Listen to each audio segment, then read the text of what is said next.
Anyway, sorry for that little rumbling camera going on. Hey everybody, this is me, Las Vegas Teddy here, and welcome back to more Let's Play of Mario Party Island Tour. So yes, last time, I pretty much won on that Palace path for third time's the charm, I believe. And then today, for the second board, we're going to be playing through Banzai's Bill's Mad Mountain. So the main gimmick of this is that when we get into that a bit later, so much like the ones in the third board or in the first board, we're gonna have to do the turn order, and then, funnily enough, I'm actually in first this time. Have I been first in the last board, I believe? I guess I think so. But anyway, I think I did actually. Yeah, I think so, yeah. So yeah. And as you can see, because I'm using Wario this time, and yeah. So, the main gimmick of this board is that this board is very small by comparison. So there are about 15 spaces all in all, but as you can see on the bottom screen, on the when you select the dice block, this dice block is actually changed for quite a bit. It removes as the 6 number, so it has now been replaced as a Banzai Bill icon. Which, if you ever hit the Banzai Bill icon, basically what that happens is that it actually get a Banzai Bill fires at you. But however, if you ever land on these specific spaces, mainly the red ones and blue ones, what this means is that the blue spaces are actually the shelter spaces, where you don't get hit by these Banzai Bills at all. And another thing, oh yeah, by the way, this is what happens if you ever land on the red space, you blast away and you take him back all the way to the beginning. But luckily though, if you manage to get yourselves just right whenever you get either 5 or anything, well then, or just simply get Jesus, why does everyone always get, although except Boo, I don't know why anyone else gets a Banzai Bill icon. Okay, that's just a bit lame, but I digress. Anyway, if you ever come across to the halfway point, which is specifically the question mark space, if you ever land on that, well then you basically, if you ever land on that automatically, and what that happens is that the Banzai Bill launcher is going to change the it's going to change in the almost or the finish line or something right there. But there's actually one more space I got to talk about in this board, and that might be the Banzai Bill space. Just like the ones if you ever roll the dice block when you get a Banzai Bill icon, well then what that might happen is that it's basically used the same way as the fashion way. So yeah, the main board as far as the status goes, it doesn't require much skills, but most of the time this board is actually very luck based. I mean, let me tell you guys, because if you ever listen to up in the board sequence, I believe, you will lose on this board plenty of times because of that Banzai Bill icon you get a few times. And not only that, however, you actually get most of the time you always get lower numbered by getting low rolls and such. Like right here, I've only have 2. So there's not enough I can get able to reach up to that S question mark space no matter what. Or is it simply a happening space? So yeah, there are only about 15 spaces all in all, as I mentioned earlier, because this board is actually very small by comparison to the ones in the other boards of the game. Because usually in Palace Path is actually about 50 spaces. And yeah, the goal line is basically when you ever get to the goal line or the finish line, it's all the way up to that tower when it has a flagpole on here. So yeah, that does make sense by the way. But luckily though, since you've ever land on that or someone else lands on that question mark space, luckily the Banzai Bill does not launch at you in the bottom section. It's always been in the top part, so you have to keep an eye on the Banzai Bill. And honestly guys, I actually never win on this board that much, because usually I did try it no problem whatsoever, especially during minigames run, but I always get messed up with these specific rolls, mainly the Banzai Bill icons.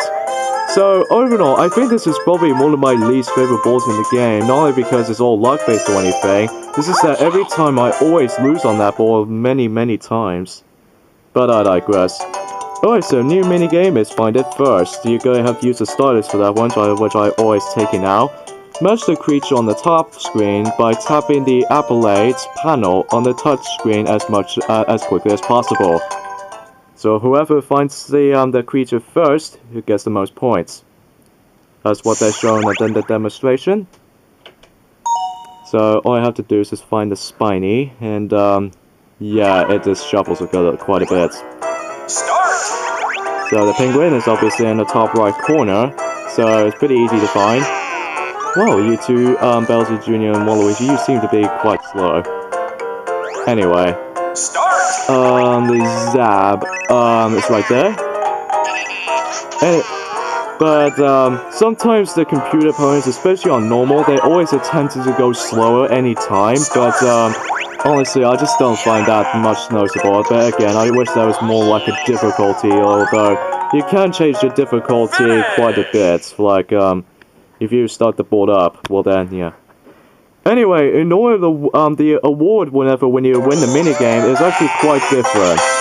Unlike the first ball, like you ever get the bronze dice block, or the silver dice block, or hell, even the gold dice block, in here, when you're in first place, you actually get up to 15, you can actually move 5 spaces, which is always plus for me.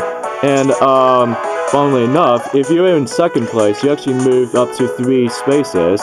And, lastly, if you're ever in third, well then you basically move 1. But however, in fourth, much like the ones in the first board, well then you basically won't able to move. So, that's kind of a bad thing for you.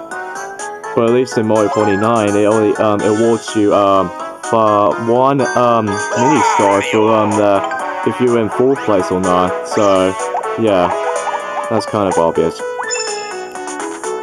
Unfortunately, since I only have 2, so I might kind of worried that, because if I ever get hit by that Banzai bill, I'm gonna have to go all the way back to the halfway point. Luckily though, if you ever get hit by the Banzai bill in this particular part of the board, you don't get hit by the Banzai bill and then take you all the way back to the beginning of the board. Yeah, if you ever land on that, oh, I guess Boo is not gonna go for it. Okay. I was kind of worried though, but, I think I'm fine with that. So. Okay, Bowser Jr. gets a 2. Yes, the character roster I'm going to be using for this board is easily on player 1, so that might be Wario. And, the computer opponents are going to have to be the 2 new characters, or the 1 new character, and that will be Bowser Jr., the replacement of, Mini Bowser, aka Koopa Kid in North America. Because usually in the same character roster from, ever since Mario Party 5 on the Nintendo GameCube, usually, I always found that Bowser Jr. always have to be the replacement of Koopa Kid, because most of the time, yeah, that's probably essential. Unfortunately, since I've already got screwed by that, because I did not know, one thing I did not actually realize is that, if you want to try to select the shelter one you have to go for, well then, basically, will that happen, it just moves automatically, so I'm probably not gonna do that, though, because simply put, that'll be much more screwed. And Boo, for some reason, he gets a Banzai bill. Same goes for, although, different fashions ways.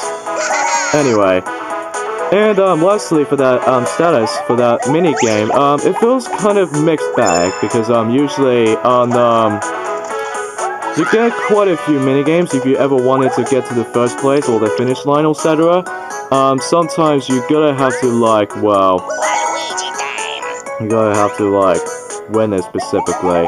However, since I've not won the board, like, a few times more than others, that's because, well, you know, the dice block system can be a bit random at times, very much like the ones in Mario Party 9 to me, because, well, usually every time when I was trying to win that, you know, it just never get it on purpose. Alright, there we go, now I've got 5, so hopefully I can manage to make that, although I'll just practically gonna have to be safe, so if I have to hide in a shelter, although it might take a bit risky right there, because usually if I'm able to hide on that shelter right there, basically it does not count you in first place, but it does technically count as, let's say in my head, it would definitely have to be in second or third, or it's just in fourth. So, yeah.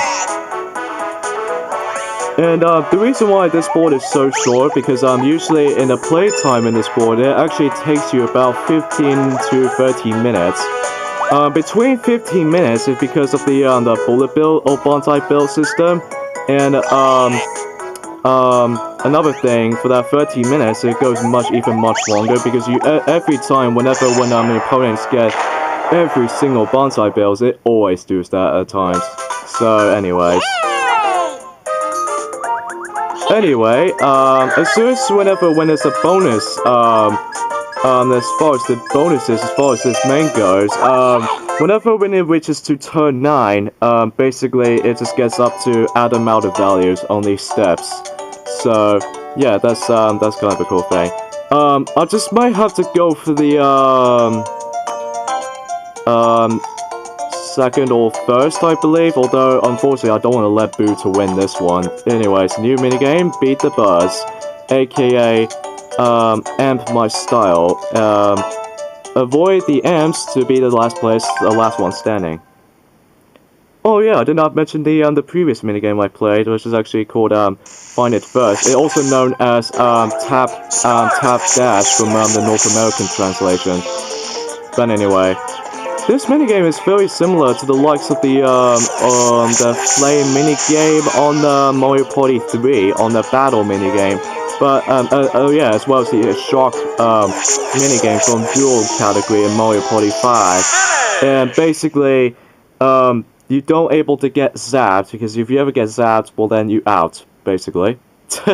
Anyway. So, since I won that minigame, so I'm able to advance through 5 spaces, or 5 movements rather. Ah, dang it! Ah, I should have noticed in the first place. Maybe I shouldn't be on the first place though, because that would be a much more bad thing in my thing. So, yeah, it might take a bit while. See, this is the reason why I really dislike this board, because usually, although I do love the concept, but at the same time, when I was trying to win this, it's pretty damn luck. So, yeah. And also, in order to play these minigames, you actually have to do this in the other fashion way, by using the usage of these the amount of turns. And when it reaches to these 3 type of numbers, etc., well then it just activate the minigame. So yeah, let's see how many Boo is gonna get. Yeah, I think Boo won that, so I don't mind too much, because I was in second place. So, and also this is probably the shortest game ever made, so at least I'll take second. So oh well, at least I lost on one board, so oh well, what gets. Well, this is pretty much like in the previous Mario Party Let's Plays all over again, but, oh well. And that is pretty much it for Banzai Bill's Mad Mountain. I think it's a quite cool, good game, even though I've already screwed up by that, bullet Banzai Bills a lot of times, particularly the space ones. Although maybe I shouldn't go for the first place on that next minigame. Probably, maybe Boo can, I don't know, I think I just risked it that way, so, oh well though. And that is about it for Banzai Bill's Mad Mountain. As I said, it's really short, and yeah, there's not much to say about this right here, so yeah. Alright, so join me next time on Let's Play Mario Party Island Tour, where we're gonna go to the third board, which is actually a mini star mechanics, very much like in Mario Party 9, called Star Cross Skyway. I hope you guys do enjoy this, and yeah, the stats for this one is mostly for skill and mostly for luck, and some bit of mini games. And then and this board might take you about 30 to 15 minutes, so this could be a 2-part board thing, very similar to the likes of the first board. So hope you guys do enjoy that one. Until next time, so see you guys then. Later, folks.